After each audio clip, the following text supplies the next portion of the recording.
What is happening, you wonderful people? So July is almost over. August is tomorrow, which is absolutely insane. I cannot believe it's almost August. And in the month of July, I saw 5 new movies. So we're going to rank them from worst to best. So let's talk about it.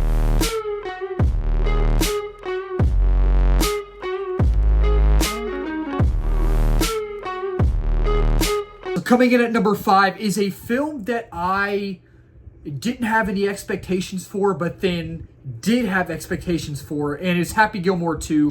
I really wanted to like Happy Gilmore 2 more than I did. I actually just watched the original Happy Gilmore for the first time a couple of months ago, and I absolutely loved it. It's one of the greatest films ever made. In my opinion, it's probably a top 20, top 25 film of mine. I absolutely love it. I adore that film. So going into Happy Gilmore 2, didn't really have any expectations for it, but then I watched the original and I was like, oh, cannot wait to see this movie. I cannot wait to see it. I need it now. I need this movie now. And after having watched the film, people are saying, oh, it's horrible. Oh, blah, blah, blah. I personally, I don't think it's horrible. I don't think it's a horrible film. I don't think it's a dumpster fire. I don't think it's a, like, piece of trash. I don't think it is. But at the same time, I think it's fine. I think it's fine for what it is. I really think when the film works, it works. When when it doesn't work, it doesn't work. But with the positives, and I'll talk about the negatives, I think that, you know, surprisingly, I thought this film was actually directed well. I thought it was a well-directed film.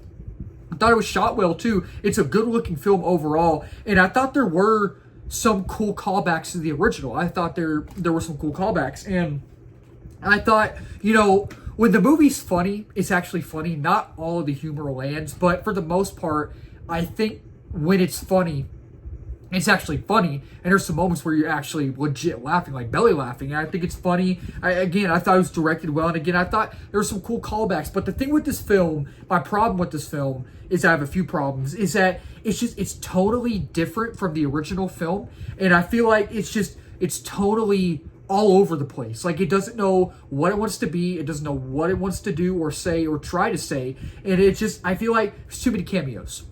The thing with this film is that they rely too heavily on the cameos and the nostalgia. The nostalgia beats do not hit. They don't.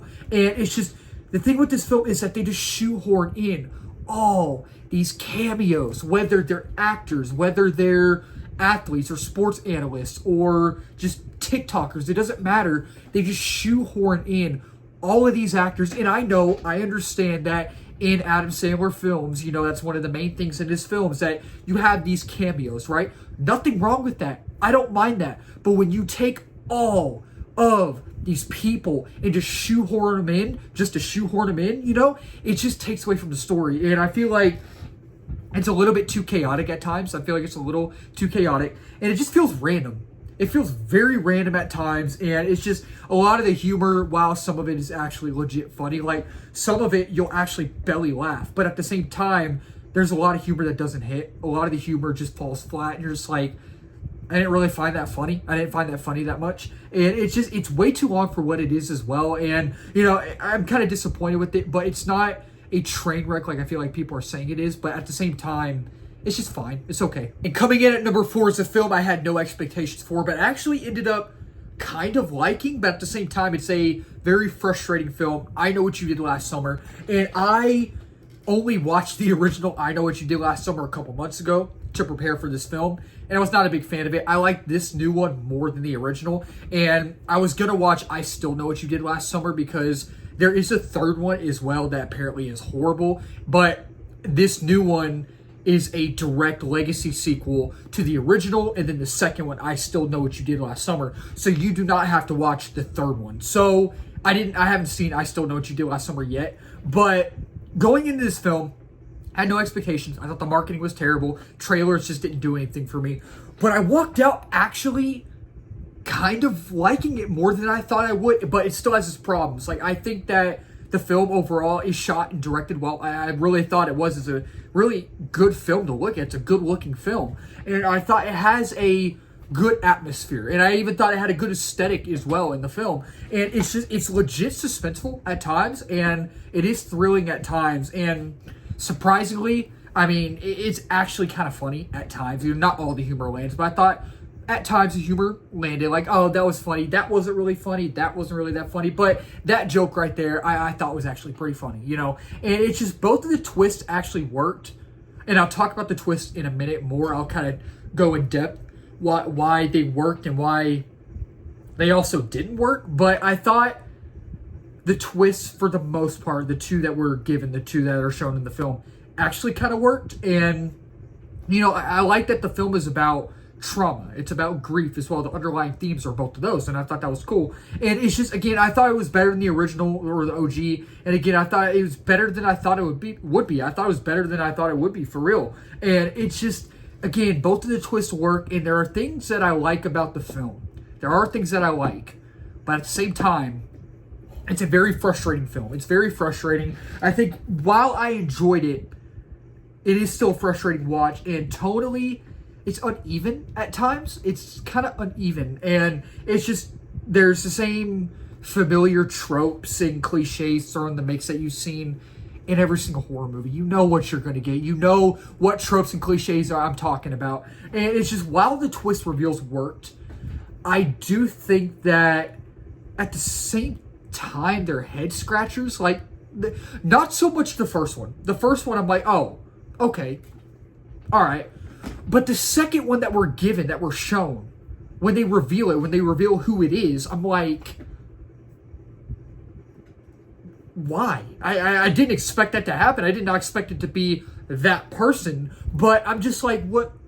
Okay, I don't understand why we went down that route, why y'all went down that route, but okay. And it's just, the script, I feel like, doesn't give Jennifer Love Hewitt, Julie from the original, the main character from the original, or the main character in the franchise, right?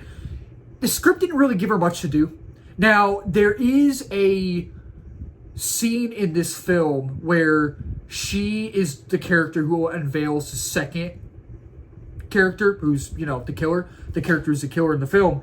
And I get why she was there for that, but at the same time, I'm like, any other character could have unveiled that. You know what I mean? So it's just, at times it works, at times it doesn't. I like that more than I thought I would, but at the same time, it's frustrating. And coming in at number 3 is Jurassic World Rebirth. I was excited for this film, but then my hype kind of went down a little bit. But then after seeing the film, I enjoyed it.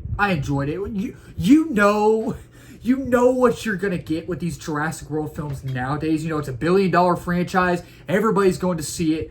But at the same time, even though they make money, not a lot of people enjoy them, you know. And I liked it. I did. I don't think it's better than the original. I think the original is better. The first Jurassic World's better too. But I think, because I am not the biggest fan of Jurassic World Dominion and Fallen Kingdom, and I'm not a fan of Jurassic World 2 or Jurassic Park 2 and Jurassic Park 3, The Lost World and then Jurassic Park 3. I'm not. So I think this is my third favorite. This is my third favorite out of the franchise. And I think that it has the same DNA and it has the same feel, vibe, and look of the OG Jurassic Park. It does. And I thought the color grading was really good. I thought it was good in this film. And I thought the cinematography was amazing. It actually kind of reminded me of Kong Skull Island in a way, which I thought was cool. And it just, I think the scope and scale of the dinosaurs and the island, the world that we're given, is massive. It's great in this film. And it's just, I thought that Jonathan Bailey was a standout in this film. I thought he was really good in this film. And it's just, the score is absolutely emotionally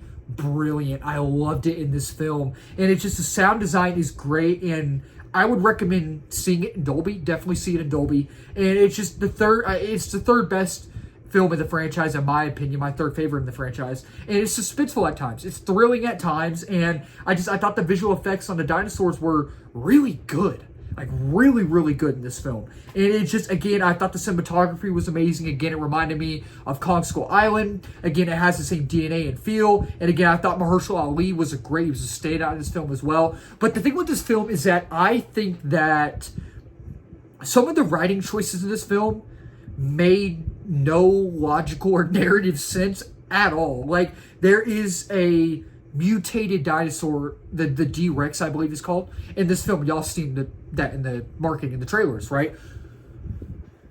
the D-Rex had no logical narrative reason to be in this film. Like, if you take the D-Rex out of the film, right, the plot wouldn't have changed. Plot wouldn't have changed at all. And there's a family in this film as well, right? If you take that family out of the film, the movie doesn't change. Like, there's no narrative reason, no logical narrative sense or reason for the family to be in this film at all. And it's just, I feel like, you know, again, there's a plot that involves the family. They don't belong in the film, and then the D-Rex doesn't belong. And I think that it's just, the story is very, very cookie cutter. It's very paint by numbers. You've seen the other Jurassic World films, the other Jurassic Park films. You know what kind of story you're going to get. You know what kind of tropes and cliches are going to be thrown in the mix, right? And it's just, some of the acting wasn't very good. It's kind of subpar. And I feel like Scarlett Johansson really, her character just felt kind of dull and kind of just non-interesting. She really didn't have much to do. And the villain in here is just very, very typical, very, you know, cliche, you know what I mean? So he wasn't very memorable. And there's some eye-rolling moments. And overall, I did enjoy the film. I did. But at the same time, it does have its issues. It has a lot of issues. And coming in at number 2, y'all gonna be surprised about this. I was surprised by it. Superman. Now, this has been one of my most anticipated movies of the year. Superman. I know it's been a lot of people's most anticipated movie of the year, and I'm really happy that a lot of people are enjoying it. I'm happy that I enjoyed it. I'm happy that it's getting great Rotten Tomato reviews. I'm happy it's making money. Like, it's just, I think that I'm going to start out with the negatives and the positives, because usually I start out with the positives and then the negatives. But I think with this film, a few of the things I didn't really like about the film is that maybe it's a little too fast-paced. I feel like it was kind of rushed at times, you know. And I thought some of the CGI was noticeable, maybe on Baby Joey, and that scene where Superman's holding up the kaiju, right, and he pushes that dog out of the way. You notice the CGI, sort of. And again, it drags at times, and I feel like my main issue with this film is that it's very short. It's a short film, and I'm like, oh, I loved it. Absolutely loved this film. But at the same time, I didn't want it to end. You know what I mean? I didn't want it to end. But what I loved about this film is that this film is my favorite Superman film. This is my favorite Superman film. And it's just, it has that great world building in this film, man. And it's just, the characterization is so amazing. And it just, I thought,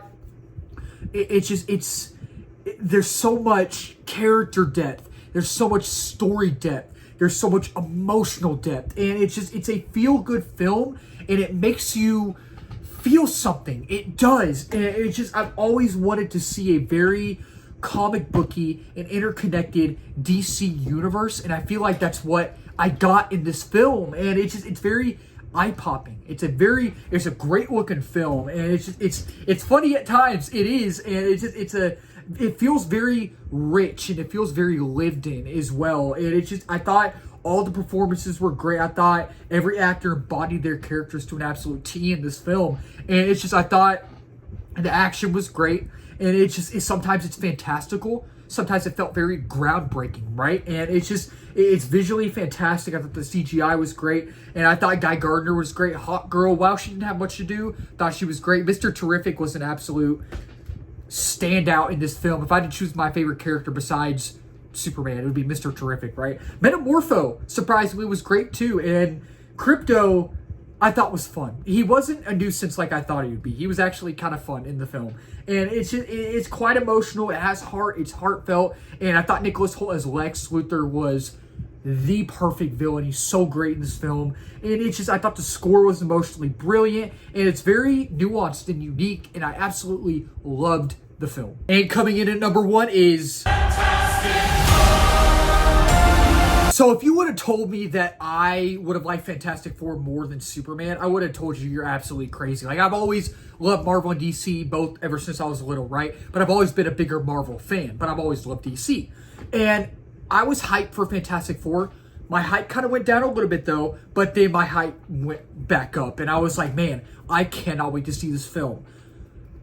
This film, I don't understand how they did it, but it's a fantastic superhero film. It is, and it's one of those films where I think so. I'm gonna start with my negatives again. I think that I'll talk about my positives because I know, again, I always talk about my positives first, and again, I talk about my negatives last, but I want to kind of switch it up a little bit. I think that, you know, some of the CGI was noticeable in the film, but it didn't really take me out of it. It didn't take me out of it at all, really. And I thought there was some pacing issues thrown in the mix. Sometimes it kind of dragged, and then sometimes it was kind of fast-paced a little bit. And I thought, so Galactus was a little underutilized, same with Silver Surfer. And I thought that the script didn't give him much to do. And I thought the script didn't give much for Silver Surfer to do, right? And I thought while the action was good, I thought it was good, I did feel like we needed a little bit more action. But this film, the film breathes well.